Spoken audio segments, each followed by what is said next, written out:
Hi Phil. So your Kylo Ren is all finished. Your Phoenix Props with Darkness V3.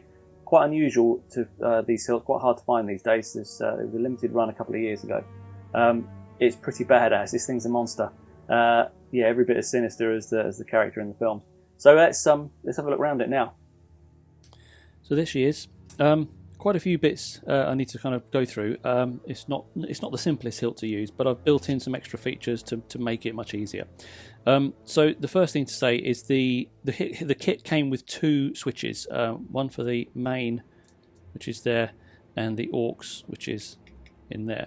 Now I swapped out one of them for a slightly taller one and I also modified this. This is like a silicon diaphragm.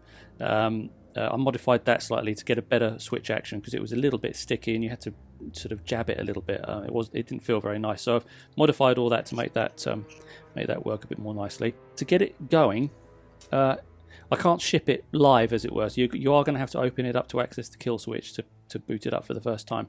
But after that, you shouldn't need to open it that much because I have included a charge plug. So basically, this goes instead of the blade, and you can charge it through this with a USB cable, but I'll talk you through that in a minute.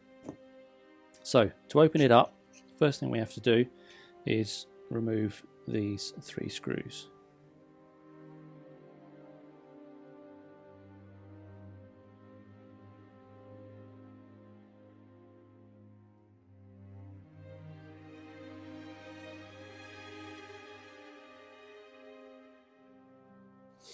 Okay, so the wire, this front section is fixed. It just goes just into the clip. You can't see it, but it's super glued, and then it's also bonded on the underside here. So when you pull the main grip section back, it just comes away, and you've got as much depth in there as possible as I could give the wire, so it won't move about. I've glued it in here, so when you slide it back, all you need to do is align that cutout with the switch and the wire, obviously, and it should just pop straight in. It almost lines itself up, and you can't, it's not going to sort of fly out on its own or anything like that.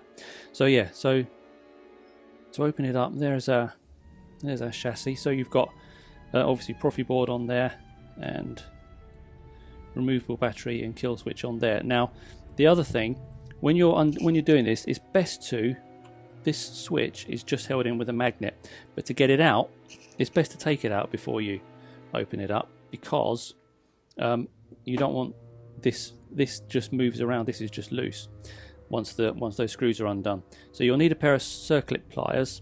If you haven't got a set, I'll include a set, and you just pop again, I reach around my phone to do this, but pop the little points on the end into the 2 of the lugs, pinch it together, and there it is.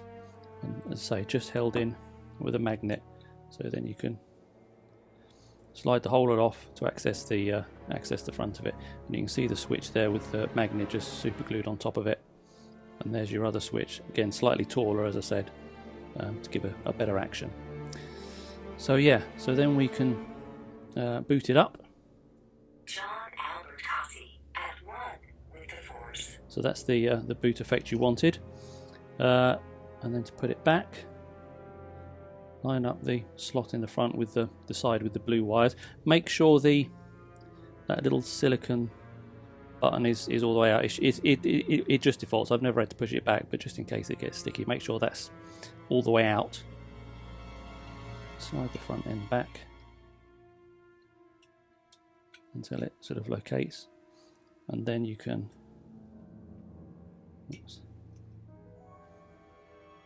slide the front end on. And I've put this bit of tape here just to make it a slightly snugger fit. It was a little bit loose, so yeah, I've just sort of packed it out a little bit. So line up the switch and the wire. Oops, missed it that time.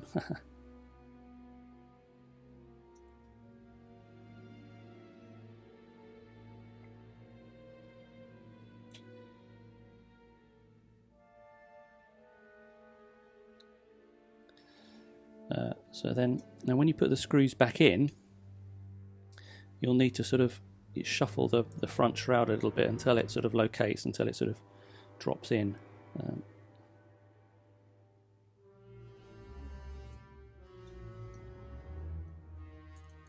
we go. So you can see it sort of drop down there, and then nip it up with the Allen key. Now you want these to be tightened evenly, so what I would do is just wind it in until it just touches the shroud. Don't tighten it yet. And then the same with the other two. Just wind them in until they just touch the shroud, and then you can go around. Oops. You can go around and tighten them. And like I say, they don't need to be massively tight. All you need to do is so a little nip, and a little nip, and then you can pop the button in. That's it, done.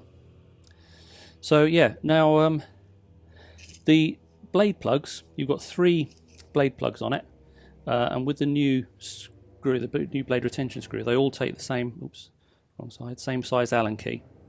So to get those out, I'll just unscrew those. Oops.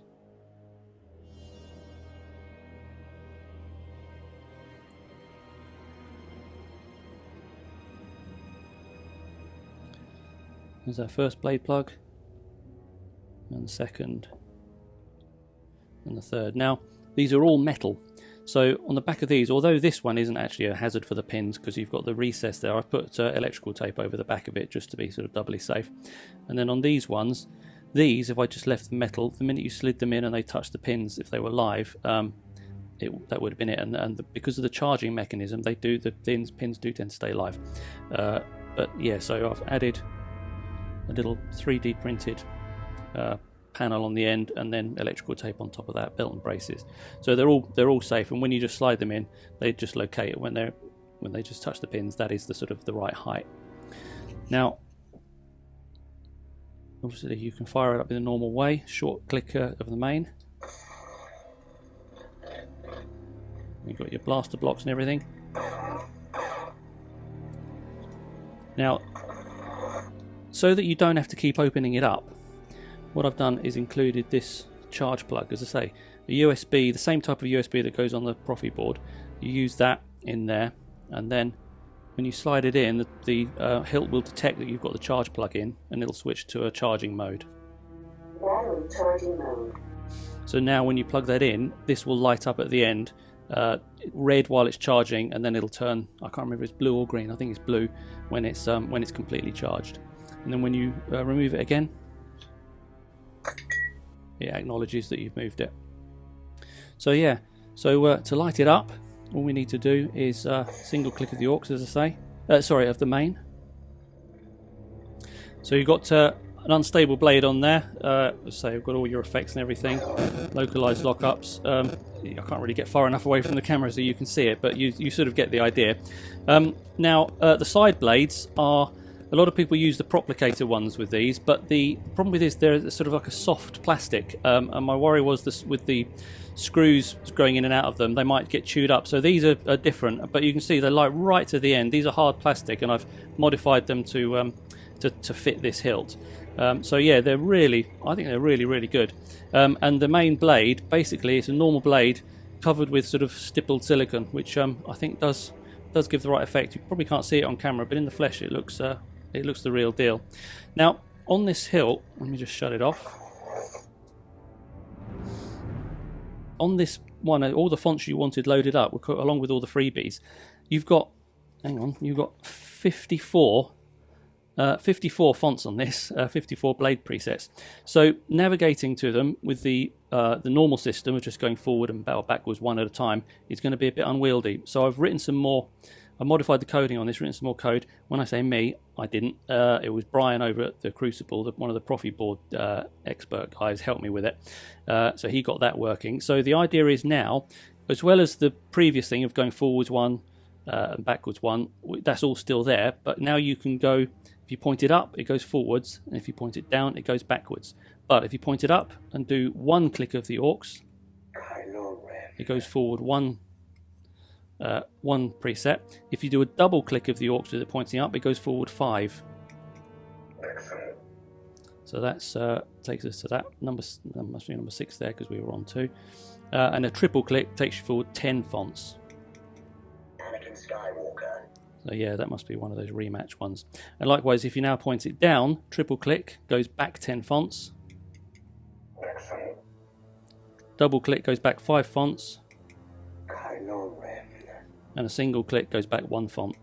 You know what I've come for. And then we're back to the first Force Awakens font.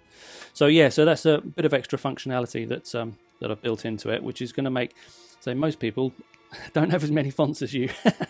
So you need it more than most, but I am going to include it in all my installs from now on, I think. So yeah, so that is your Kylo Ren. Enjoy.